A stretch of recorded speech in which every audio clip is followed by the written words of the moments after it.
মুক্ত জীবনে ফিরে এসেছেন।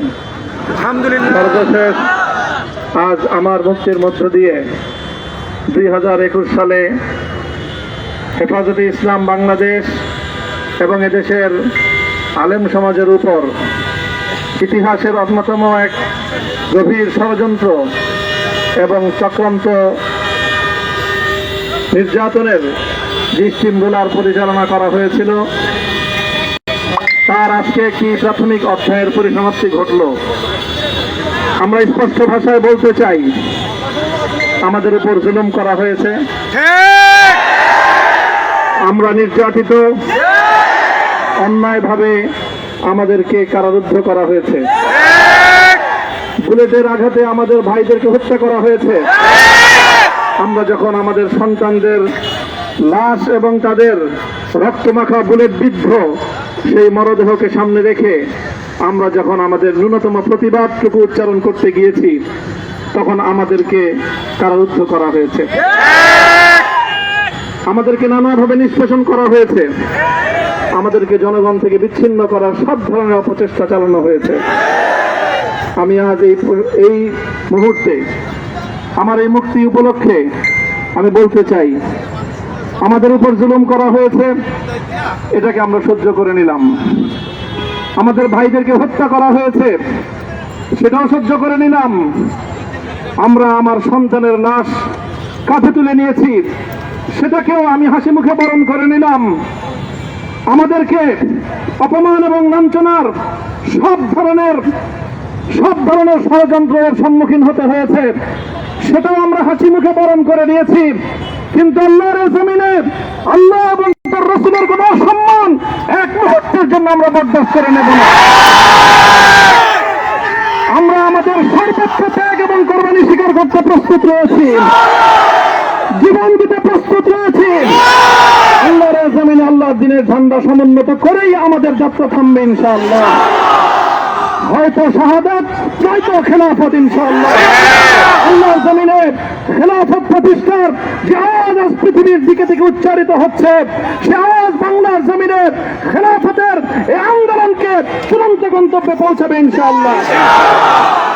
আমি বাংলাদেশের আলেম সমাজ, হেফাজতে ইসলাম বাংলাদেশ সহ বাংলাদেশ খেলাফত মজলিস সহ সকল ভ্রাতৃপ্রতিম সংগঠন, সকল ধর্মপ্রাণ, ইসলামপন্থী বিভিন্ন ছোটখাটো মতবিরোধ, মত পার্থক্যের ঊর্ধ্বে উঠে যারা এলাহি কালিমাতুল্লাহর এই এক বাণীতে বিশ্বাসী, আল্লাহর জমিনে আল্লাহর দ্বীন কায়েম করতে চাই, আমাদের তাআলাউ ইলা কালিমাতিন সাওয়াইন বাইনানা ওয়া বাইনাকুম এই এক মন্ত্রে উজ্জীবিত হয়ে আল্লাহর দ্বীনের ঝান্ডা সমুন্নত করবার এই আন্দোলন এবং সংগ্রামে আমি নিজেকে উৎসর্গ করার ঘোষণা করছি।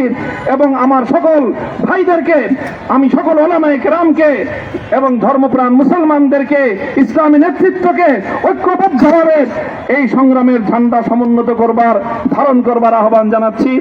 এবং আপনাদের সকলকে আবার শুকরিয়া জ্ঞাপন করছি যে আজকে আপনারা এভাবে আমাকে উৎসাহিত করেছেন, উজ্জীবিত করেছেন। আল্লাহ পাক আপনাদের সকলকে উত্তম বিনিময় দান করুন। প্রিয় ভাইয়েরা,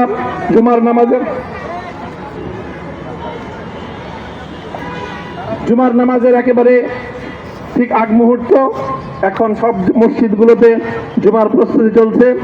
আমরা এখন এখানে খুব সংক্ষিপ্ত দোয়ার মাধ্যমে আমাদের আজকের এই প্রোগ্রামের সমাপ্তি ঘোষণা করব। এরপরে ইনশাআল্লাহ প্রত্যেকে সুশৃঙ্খলভাবে যার যার জায়গা মতো বা আশেপাশের মসজিদগুলোতে গিয়ে আপনারা জুমার নামাজ আদায় করবেন।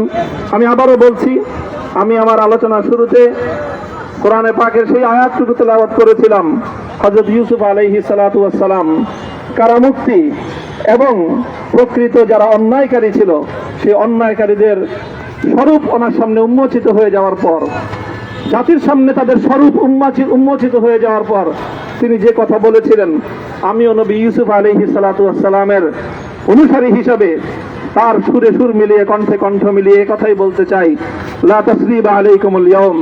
ব্যক্তিগত আক্রোশের প্রতিশোধ আমরা কারো কাছ থেকে গ্রহণ করব না। সকলকে আহ্বান জানাই, মাদ্রাসা, স্কুল, কলেজ, ভার্সিটি কোন শিক্ষা ব্যবস্থার ছাত্রদের মধ্যে বিভেদ করার বিশ্বাস নীতিতে মামুনুল হক বিশ্বাস করে না। আসো, স্কুলের ছাত্র আসো, আমার মাদ্রাসার ছাত্র পাশে দাঁড়াও, কলেজ থেকে আসো, ভার্সিটি থেকে আসো, তোমরা হাতে হাত মিলো, ইনশাআল্লাহ দেশের স্বাধীনতা অক্ষুণ্ণ থাকবে। এদেশের ইসলাম এবং হাজার বছরের যে সাধনা সংগ্রাম, সেই সংগ্রাম বিজয়ী হবে ইনশাআল্লাহ। এই জনপদ ইসলাম এবং মুসলমানদের জন্য হাজার বছর ধরে এখানে কালেমার ঝান্ডা সমুন্নত করবার জন্য আমাদের পূর্বপুরুষরা যে সংগ্রাম করে গেছেন, সেই সংগ্রামকেই আমাদের কাঙ্ক্ষিত গন্তব্যে পৌঁছানোর জন্যই আমরণ এক সাধনায় আত্মনিয়োগ করতে হবে। সেই আহ্বান আমি সকলের প্রতি ব্যক্ত করছি। ও আখিরু দাওয়ানা আলহামদুলিল্লাহি রাব্বিল আলামিন। اللهم صل على محمد وعلى آل محمد كما صليت على إبراهيم وعلى آل إبراهيم إنك حميد مجيد. ربنا ظلمنا أنفسنا وإن لم تغفر لنا وترحمنا لنكونن من الخاسرين. ربنا آتنا في الدنيا حسنة وفي الآخرة حسنة وقنا عذاب النار. اللهم أحسن عاقبتنا في الأمور كلها وأجرنا من خزي الدنيا وعذاب الآخرة. اللهم آمين. يا الله إخلاصের সাথে শুধুমাত্র আপনার সন্তুষ্টির উদ্দেশ্যে আপনার দ্বীনের ঝান্ডা সমুন্নত করবার জন্য হে আল্লাহ আমাদের বুকে আপনি সাহস দিন, হে আল্লাহ সাহস দিন, হিম্মত দান করুন। আল্লাহ আপনার নুসরতকে, আপনার সাহায্যকে আমাদের সামিলে হাল করে দিন। হে আল্লাহ আপনি আমাদেরকে সাহায্য করুন। আমরা সংখ্যায় কম, শক্তিতে দুর্বল, হে আল্লাহ সর্বদিক থেকে আমরা অপ্রতুল, কিন্তু আপনার সাহায্য সাথে থাকলে আল্লাহ পৃথিবীর কোন শক্তি আমাদেরকে রুদ্ধ করতে পারবে না, পরাস্ত করতে পারবে না। হে আল্লাহ আমরা আপনার সাহায্য চাই। হে আল্লাহ জালিমের জিন্দানখানাগুলোতে সারা বিশ্ব জুড়ে অসংখ্য মুজাহিদিন, অসংখ্য মুসলিম সংগ্রামী, তারা দিনের পর দিন, মাসের পর মাস, বছরের পর বছর মানবেতর মজলুমিয়তের জীবন যাপন করছে। ইয়া আল্লাহ সকল মজলুমদেরকে আপনি মুক্তির ব্যবস্থা করে দিন। ইয়া আল্লাহ তাদের মুক্তির জন্য যথাসাধ্য ভূমিকা পালন করার তৌফিক আমাদেরকে, পুরা উম্মাহকে আল্লাহ আপনি দান করুন। সাল্লাল্লাহু তাআলা আলা খায়রি খালকিহি মুহাম্মদ ওয়া আলা আলিহি ওয়া আসহাবিহি আজমাইন। ইয়া আল্লাহ হেফাজতে ইসলামের সংগ্রামে হাটহাজারীর আমার যে ছাত্র, যে সন্তানগুলো শাহাদাত বরণ করেছিল, ব্রাহ্মণবাড়িয়ায় আমাদের যে সকল ভাইয়েরা, সন্তানেরা শাহাদাত বরণ করেছিল, শাপলা চত্বরে আমার যে সকল ভাইদের রক্তে ঢাকার রাজপথ রঞ্জিত হয়েছিল, আল্লাহ এই শাহাদাত গুলোকে তুমি কবুল করো। আল্লাহ রক্তের বিনিময়ে এই জমিনকে তুমি তোমার দ্বীনের ঝান্ডা সমুন্নত করবার জন্য তুমি কবুল করো। সাল্লাল্লাহু তাআলা আলা খায়রি খালকিহি মুহাম্মদ ওয়া আলা আলিহি ওয়া আসহাবিহি আজমাইন। সুবহান রাব্বিকা রাব্বিল ইজ্জাতি আম্মা ইয়াসিফুন ওয়া সালামুন আলাল মুরসালিন ওয়ালহামদুলিল্লাহি রাব্বিল আলামিন।